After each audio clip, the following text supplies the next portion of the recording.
বাংলাদেশের দায়িত্ব পালন করেছেন এমন একজন মার্কিন কূটনীতিবিদ, সাবেক কূটনীতিবিদ ড্যানিয়েল ওভিস। হঠাৎ করে তার কর্মকাণ্ড, তার লেখা, তার বক্তব্য, তার সাক্ষাৎকার এগুলো দেখে যে কেউ ভেবে নিতে পারেন যে এই লোক সম্ভবত এনসিপিতে যোগ দিয়েছেন, কিংবা বাংলাদেশের এনসিপিতে যোগ দিয়েছেন অথবা জামাতে যোগ দিয়েছেন। ব্যাপারটা হাস্যকর হলেও ব্যাপারটা ওই রকমই মনে হয়। ড্যানিয়েল ওভিস যে ধরনের বক্তব্য দিচ্ছেন, সেই বক্তব্যটা নিশ্চিত করেই বাংলাদেশের অভ্যন্তরীণ বিষয়ে নাক গলানো। সেটা তিনি গলাতে পারেন কিনা এই প্রশ্ন উঠছে না, কারণ তিনি মার্কিন নাগরিক, মার্কিন কূটনীতিবিদ।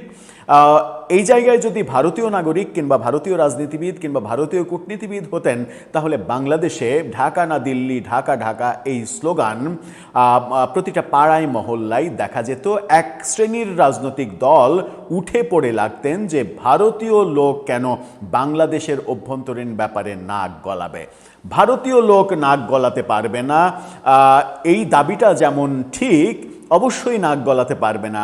কিন্তু মার্কিন একজন সাবেক কূটনীতিবিদ যখন নাক গলাচ্ছেন, তখন তার নাকের সঙ্গে নাক মিলিয়ে মানে এক ধরনের পিরিতি পিরিতি পিরিতি পিরিতি কাঁঠালের আঠা, ও আঠা লাগলে পারে ছাড়ে না, এই ব্যাপারগুলো দেখছি। আবার ৭১ থেকে, সেই মুক্তিযুদ্ধের সময় থেকে ২০২৬ পর্যন্ত আমেরিকা আমাদের পরম বন্ধু, এই বক্তব্যও দেখছি, এবং দুয়ে দুয়ে চার বোধহয় মিলে যাচ্ছে। চলুন একটু বুঝে দেখি যে এই ড্যানিয়েল ওভিস মানে ভারত এবং আমেরিকার মানে উদাহরণটা দিলাম, সেই ভারত সম্পর্কেই, ভারত বাংলাদেশ সম্পর্ক নিয়েই কি কথা বলছেন। অতি উৎসাহ আপনার কাছে মনে হতে পারে। এর আগে শেখ হাসিনা, আওয়ামী লীগ এসব বিষয়েও তিনি একাধিক মন্তব্য করেছেন। যেন মনে হচ্ছে হয় তিনি বাংলাদেশের একটা গোষ্ঠীর ন্যারেটিভ মেকার হিসেবে কাজ করছেন, অথবা তিনি এই দুই দলের যে কোনো এক দলে যোগ দিয়েছেন। কোনটা আদতে? চলুন একটু আলোচনা করে বোঝার চেষ্টা করি এই ভিডিওতে। থাকবেন পলিটিক্স টিভির নিয়মিত আয়োজনে।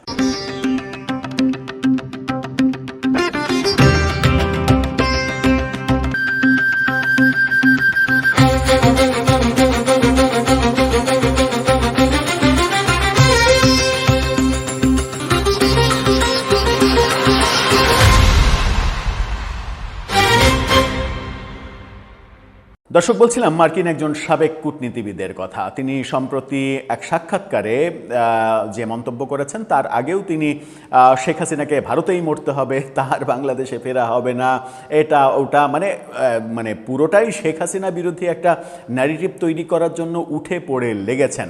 হ্যাঁ, তিনি করতেই পারেন, তার সেই স্বাধীনতা আছে, কিন্তু সেই ব্যাপারগুলো যদি বাংলাদেশের অভ্যন্তরীণ ব্যাপার হয়, তাহলে একজন মার্কিন নাগরিক কেন সেই ব্যাপারে নাক গলাবেন, সেই প্রশ্ন তো উঠবে। কারণ সেই প্রশ্ন বারবার ওঠে যখন ভারতীয়রা কোনো কথা বলে বাংলাদেশ সম্পর্কে। ভারত ছাড়া অন্য যে কেউ বাংলাদেশের অভ্যন্তরীণ বিষয়ে নাক গলালে ওই ভারত বিরোধী গোষ্ঠীর মানে গন্ডারের চামড়া গজিয়ে ওঠে, তাদেরকে বাঁশ দিয়ে গোঁতা দিলেও এতটুকু কাতুকুতু অনুভূত হয় না তাদের শরীরে। কি বলছেন তিনি? ইত্তেফাকের এই শিরোনামটা দেখে নিন। জন এফ ড্যানিয়েল ওভিস: বাংলাদেশ ভারতের একচ্ছত্র আধিপত্যের দিন এখন স্পষ্টতই শেষ।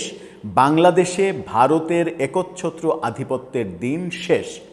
ভারতের একচ্ছত্র আধিপত্য বাংলাদেশে কবে ছিল? সেই প্রশ্ন যদি ওঠে, সেই প্রশ্ন আমি যদি একেবারে বঙ্গবন্ধুর সময় থেকে তুলি, মহান মুক্তিযুদ্ধে ভারত আমাদেরকে মুক্তিযুদ্ধে সহযোগিতা করলো, সৈন্য দিয়ে, অর্থ দিয়ে। আমাদের প্রায় ১ কোটি শরণার্থীকে তারা দীর্ঘ সময় আশ্রয় দিল, খেতে দিল, ভাত মুখে তুলে দিল, এই ব্যাপারগুলো করলো। তারপরে স্বাধীনতার শেষে, বিজয়ের শেষে বঙ্গবন্ধু দেশে ফিরে ইন্দিরা গান্ধীকে প্রথম যে কথাটা বললেন সেটা হচ্ছে যে আমার দেশে আপনার সৈন্য যারা আছে তাদেরকে ফিরিয়ে নিন। খুবই শর্ট টাইমে ভারত কিন্তু তাদের সৈন্য ফিরিয়ে নিয়েছিল, যেটা পৃথিবীর কোনো ইতিহাসে এত শর্ট টাইমে সৈন্য ফিরিয়ে নেওয়ার ঘটনা ঘটেনি। তাহলে ভারতের আধিপত্যবাদ কোথায় থেকে এলো? বঙ্গবন্ধুর সময় থেকেই তো ভারতের আধিপত্যবাদের কথা বলা হয়, কিন্তু আমরা স্পষ্ট দেখতে পাচ্ছি ব্যতিক্রম কথা, কারণ ব্যতিক্রম দৃশ্য দেখতে পাচ্ছি। বঙ্গবন্ধু সেই সময়, ইন্দিরা গান্ধী, বঙ্গবন্ধু নতুন একটা দেশের প্রধান হয়ে ভারতের মতো এত প্রভাবশালী একটা দেশের প্রধানমন্ত্রীর সঙ্গে চোখে চোখ রেখে প্রথম কথা বলেছিলেন। আধিপত্যবাদ তাহলে কি শেখ হাসিনার সময়ে হয়েছে? হ্যাঁ, শেখ হাসিনার সঙ্গে ভারতের সম্পর্ক ভালো হয়েছে, কিন্তু এতটাও তো ভালো হতে দেখিনি যেখানে আমরা দেখেছি যে ফারাক্কার পানির প্রকৃত হিস্সা আমরা পাচ্ছি না, তিস্তার পানির প্রকৃত হিস্সা পাচ্ছি না, এটা নিয়ে প্রতিনিয়ত কথা হয়েছে, বর্ডার কিলিংয়ের ঘটনা ঘটেছে। তাহলে ভালো সম্পর্কটা কোত্থেকে এলো? করিডোরের মানে করিডোর এক ধরনের করিডোরই তো, করিডোরের কথা বলা হচ্ছে। করিডোরের কথা যদি বলা হয় তাহলে ভারত করিডোর বাংলাদেশের পথ ব্যবহার করে যে উপকার পেয়েছে, বাংলাদেশও ভারতের পথ ব্যবহার করে, ভারতের স্থলবন্দর সহ বিভিন্ন জায়গা ব্যবহার করে তার চাইতে কম উপকার পায়নি। মানে এমন পরিবেশ আমরা সৃষ্টি হতে দেখিনি যেখানে ভারত আমাদেরকে রাজ্যে পরিণত করেছে। হ্যাঁ, কখনো কখনো ভারতীয়র কিছু কিছু রাজনীতিবিদের অধ্যত্বপূর্ণ কথা আমাদেরকে হয়তো একটু বিরক্ত করেছে, আমাদের একটু রাগ তৈরি করেছে, সেগুলো তো ঘটবেই। বাংলাদেশেও যেমন অতিরিক্ত কথা বলার মানুষ নেই, ভারতেও তো অতিরিক্ত কথা বলার মানুষ থাকবে, এটাই তো স্বাভাবিক। বাংলাদেশেও তো অভাব নেই সেই অতিরিক্ত কথা বলার মানুষের। এই জন ড্যানিলোভিচ তিনি কি বলছেন এবার চলুন একটু বিস্তারিত জানি। 2024-এর পট পরিবর্তনের পরে সম্প্রতি এক সাক্ষাৎকারে সাবেক মার্কিন deputy chief of mission Jon F Danilowicz বাংলাদেশের বর্তমান ভূ রাজনীতি, ভারতের সাথে আইনি জটিলতা এবং বৈশ্বিক পরাশক্তিগুলোর সাথে ঢাকার ভারসাম্য বজায় রাখার চ্যালেঞ্জ ও সম্ভাবনা নিয়ে বিশদ বিশ্লেষণ করেছেন। ভারত বাংলাদেশ সম্পর্ক ভারতের আধিপত্যের অবসান, এই কথা বলছেন। সাক্ষাৎকারে শেখ হাসিনার ভারতে অবস্থান এবং ঢাকার পক্ষ থেকে তাকে ফেরত চেয়ে আনুষ্ঠানিক আবেদনের বিষয়টি উঠে আসে। মানবতাবিরোধী অপরাধের দায়ে দোষী সাব্যস্ত হয়ে মৃত্যুদণ্ডপ্রাপ্ত একজন সাবেক প্রধানমন্ত্রীকে নয়াদিল্লি আশ্রয় দেওয়ায় দুই দেশের সম্পর্ক বড় ধরনের মনস্তাত্ত্বিক দূরত্ব তৈরি হয়েছে। ড্যানিলোভিচ মনে করেন বাংলাদেশ ও ভারত ইতিহাস ও ভূগোলের সূত্রে একে অপরের সাথে বাঁধা। তবে বর্তমান বিএনপি সরকার ভারতের সঙ্গে সম্পর্কের ক্ষেত্রে একটি ধীরে কিন্তু সুনির্দিষ্ট নীতি গ্রহণ করেছে। একই সাথে তিনি উল্লেখ করেন ভারতের আসাম ও পশ্চিমবঙ্গ নির্বাচনের আগে বাংলাদেশ নিয়ে ছড়ানো বিভিন্ন অপপ্রচার ও মিস ইনফরমেশন ভারতীয় জনমতকেও প্রভাবিত করেছে, যা সম্পর্ক স্বাভাবিক করার ক্ষেত্রে আরেকটি চ্যালেঞ্জ। মিয়ানমার বাংলাদেশ করিডোর এবং ওয়াশিংটনের ভারসাম্য, তিনি চীনের যে সম্প্রতি করিডোর চাওয়া, সেই করিডোর চাওয়ার প্রেক্ষিতে ভারতের সঙ্গে সম্পর্কটা আগের মতো থাকবে না বলছেন। সেখানে ওয়াশিংটনের একটা ব্যাপার, মানে আমেরিকার একটা ব্যাপার রয়েছে, সেই ব্যাপারে তিনি অনেক কথা বলেছেন। রোহিঙ্গা সংকট এবং রাখাইন করিডোর কৌশলগত ঝুঁকি নাকি মানবিক প্রয়াস, সেই বিষয়ে কথা বলেছেন। অ্যাক্ট ইস্ট নীতি, সার্কের স্থবিরতা এবং আসিয়ানমুখী বাংলাদেশ, সেই কথা বলেছেন। সার্ক কেন স্থবির হয়ে গেছে সেই কথা বলেছেন। ঢাকা ওয়াশিংটন সম্পর্কের নতুন দিগন্তের কথা বলছেন, যে ঢাকা ওয়াশিংটন সম্পর্কের নতুন দিগন্ত তৈরি হয়েছে। এই দিগন্ত কিভাবে তৈরি হয়েছে এই ড্যানিলোভিচদের কর্মকাণ্ড দেখেই তো বোঝা যায়, কারণ তাদের তো একটা এজেন্ডা ছিল ইউনুসকে এই দেশে বসিয়ে আমেরিকা তার স্বার্থ উদ্ধার করবে, এবং সেই স্বার্থটা তারা উদ্ধার করেছে, বাণিজ্য চুক্তি করে ফেলেছে। এবং সেই চুক্তির পরিণতি হিসেবে আমরা দেখছি যে খুব দ্রুতই তারা বাংলাদেশের মানে বন্দরে জাহাজ ভিড়াবে এবং তারা তাদের সৈন্য সামন্ত এখানে রাখবে, বাংলাদেশের বিমানবন্দর ব্যবহার করবে, এই ব্যাপারগুলো তো ছিল।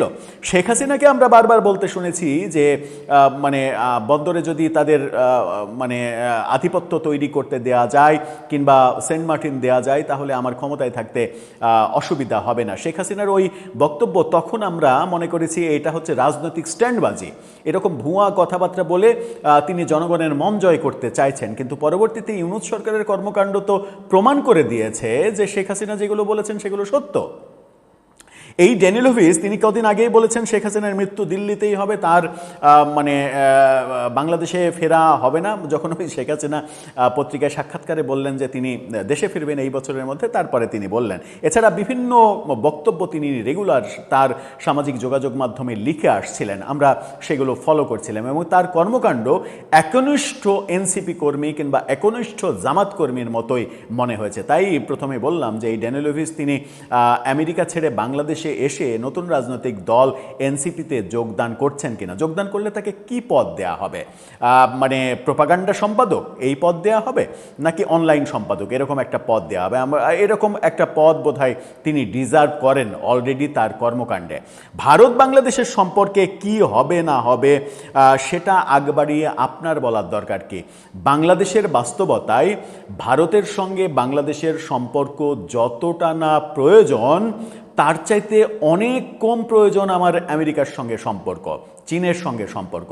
অবশ্যই ভারত আমাদের 3 দিকে বেষ্টিত প্রতিবেশী। আমি অন্য তৃতীয়, দ্বিতীয়, চতুর্থ যে কোনো দেশের সঙ্গে সম্পর্ক তৈরির ক্ষেত্রে অবশ্যই আমাকে কূটনৈতিকভাবে ভাবতে হবে সেই সম্পর্ক যেন ভারতের সঙ্গে আমার সম্পর্ক শত্রুতার দিকে নিয়ে না যায়।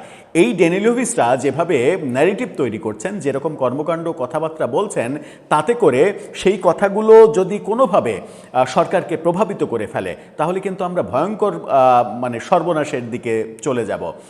আরেকটা কথা তো বিশ্বে স্বীকৃত, যখন বাংলাদেশে সংসদ ভবনের দক্ষিণ প্লাজায় দাঁড়িয়ে কেউ কেউ বলছেন যে আমেরিকা আমাদের মুক্তিযুদ্ধের সময় থেকে মানে বন্ধু, পরম বন্ধু, পরীক্ষিত বন্ধু, অথচ মুক্তিযুদ্ধে একেবারে স্পষ্ট পাকিস্তানি বাহিনীকে আমেরিকা অস্ত্র সাপ্লাই দিয়েছে, পাকিস্তানের পক্ষে অবস্থান নিয়েছে, সেই আমেরিকাকে বলা হচ্ছে 71 থেকেই আমাদের পরীক্ষিত বন্ধু। তাহলে বোঝাই যায় যে আমেরিকার পারপাস সার্ভ করা এখনও মানে এজেন্ডা হিসেবে শেষ হয় কারো কিংবা কোনো রাজনৈতিক দলের। যে কথা বলছিলাম যে একটা মানে পরীক্ষিত বাক্যই রয়েছে সারা বিশ্বে যে আমেরিকা যার বন্ধু তার নতুন করে শত্রুর প্রয়োজন হয় না।